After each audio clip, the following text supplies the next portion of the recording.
Hi guys, I am going to try and attempt a whole bunch of things. So I'm a huge fan of mashup. So I'm going to try and explain a story, explain about vibrational mismatch, and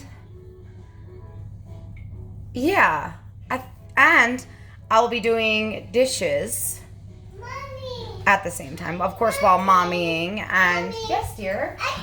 Wow, it's the cat. Can I help you? So I want to talk a little about a vibrational match, or in my story's case, mismatch. Have you ever wanted something, like really, really wanted it? You don't know why, because it just felt like it was this total mismatch for who you were. For example, I was a girl that didn't like to even get dirty or do any physical activity.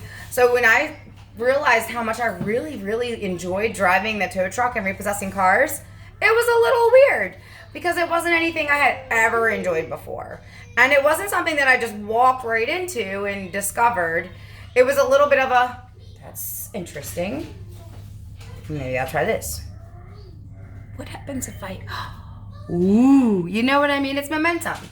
Everything that we do in our human creation is participating with and working through momentum. That's not how I want to say it. It is... So creation for us takes momentum. Law of attraction, there are certain things in our human experience that are in place for our best interest, like gravity, for example. We've gotten really used to it. Could you imagine if gravity just stopped showing up? That would literally just fuck everything up. My Play-Doh would be all over the place, the dishes. I would never get anything done, never in my mind, because I've gotten so used to gravity. In creating, we've gotten used to momentum even if we don't recognize it. That means when we want something new or anything really, we think about it, then we take another step and another step and another step. It's like the snowball effect. That's creation. Your thoughts create your reality the same exact way, just through thought forms and attraction and vibration and frequency. We won't get lost there because, that could take a whole other topic. Distraction. Now I'm looking at the birds. Speaking of distractions, we're going to talk about mismatch. You know what I mean? If you've ever wanted a boyfriend or a girlfriend, it's just not your type.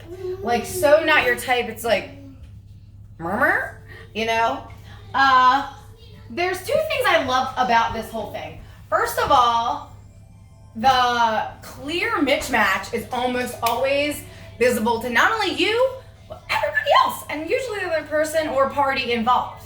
Because it's just and I'm not saying that's not necessarily to mean it's not a match made in heaven. Because how many things, how many people have you met and bumped heads with? Ooh, we're getting somewhere. How many people have you met and bumped heads with and then later become the best of friends? Two peas in a pod. I still can't cross my fingers without helping. Just I still tie my shoes with the two bunny. I don't do that. Y'all do some crazy magical witchery shit. That, the way you guys tie shoes is witchcraft. I do bunny ears. We make a bow, okay? Y'all do weird shit.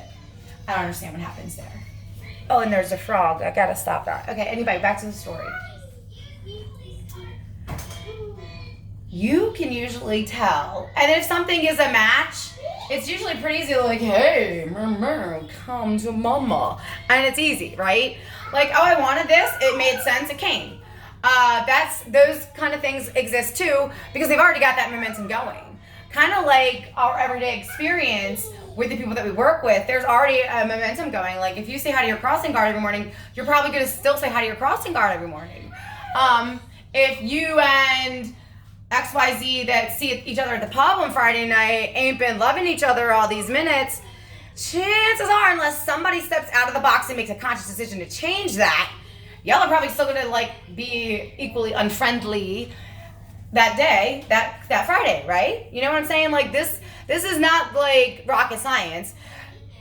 It's just not necessarily acknowledged that it is literally applied to everything that we do in every moment, every thought, thing, all of it is all kind of like woven in there with those laws, with those streams intact. It's all working at the same time. That's why you can change what you're experiencing, living, seeing, manifesting by thinking on purpose, by feeling on purpose. And it does sound a little like, it's like, well, be happy if you're not happy. That is not what the fuck I'm saying. I never told anybody that. That's bullshit. And I even learned for myself that fake it till you make it doesn't really work either. But back to my story, because we're going to get lost again. This story is about a little girl who was always quite awkward and always attracted to the most beautiful boys. Like, for real. So, she was this little girl who grew up in a little bubble. She was able to be in nature. She enjoyed her time in her mind. She had, for a little while, some really even supportive magical friends, and her sister, who was so devoted to their friendship, she'd have done anything she said. Didn't matter. You want to be magical doing seances? You want to go one in the woods? She was down for whatevs, right? So you have support, and support in magical spaces, oh God, it's just like anything else. Support in healing spaces aids more healing. Can you tell I'm no bra and it up and dirty dish? I'm multitasking so hard right now. I'm relaxing, I'm cleaning, I'm teaching, I'm talking, I'm sharing, I'm living, I'm momming. He's playing stickers. We're doing it all. We're dancing, singing, burning calories. Oh my God, drinking a soda. So then, this little girl goes to school. For a while, it's okay. She begins to learn that not everyone is like the people in her bubble. But you know, for the most part, she's pretty sturdy. This first wave of school, this first place was almost kind of like just a bigger bubble with just a little bit more uncomfortable things. You know, maybe some realizations, definitely new faces. The new faces was very appealing. So many distractions, not enough time in nature, which led to a lot of in here for this little girl. She made up her own stories.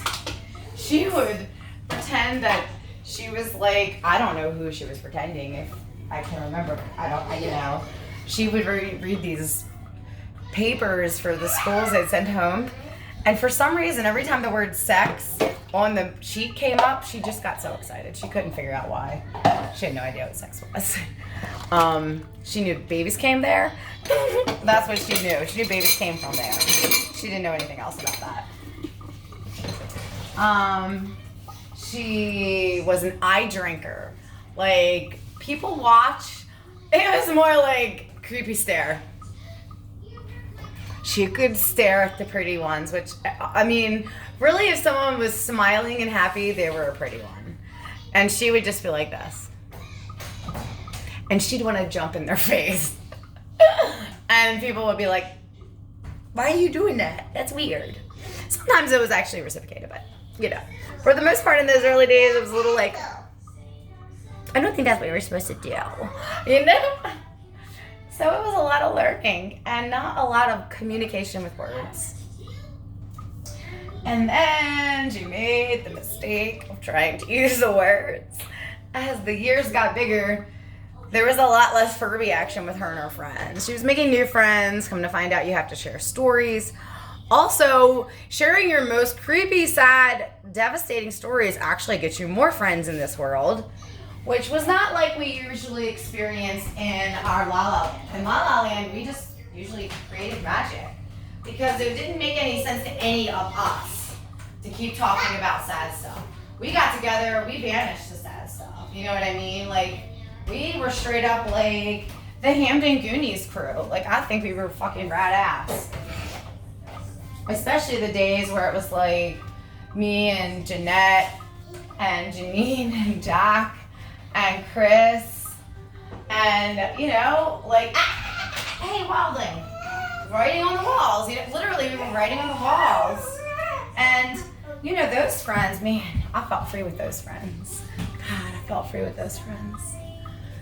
I felt like they were my people for a little while. Like, we were such a cool little tribe, you know? Man, we were fucking cool. Our houses were like connected in the backyard, so we could just run to each other. Watch out, I'm making the door. Hello. You alright?